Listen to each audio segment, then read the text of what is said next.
আজকে একটা ইউনিক জিনিস মাখা করব, সেটা হচ্ছে কাঁঠালের মুচি। এই মাখাটা কে কে খেয়েছো কমেন্ট করে জানাবে। তার সাথে কিন্তু একটা টমেটো দেবো, তেঁতুল না হলে কিন্তু কোনো মাখাই ভালো লাগে না। আর কটা কাঁচা লঙ্কা দিচ্ছি ঝালের জন্য, আর একটু গুঁড়ো লঙ্কা দেবো। এই মুচিটা নাকি থেতো করে মাখা করতে হয়, তাই ভাবলাম চলো আগে তো ধুয়ে নিই, তারপরে কিন্তু শিলনোড়ায় থেতো করে নেব।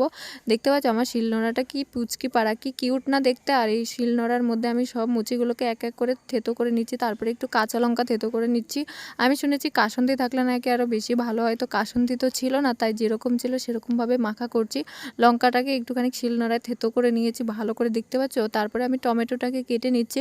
তবে এই মাখাটা কিন্তু আমি এইবার প্রথমবার খাচ্ছি, এমন নয় যে ভিডিওতে প্রথমবার দিচ্ছি, আমি মাখাটা কিন্তু প্রথমবারই খাচ্ছি। খেতে এত টেস্টি হয়েছে, আমি ভাবিনি যে এত টেস্ট হবে, তবে আমার কাছে মোটামুটি ঠিকই লেগেছে।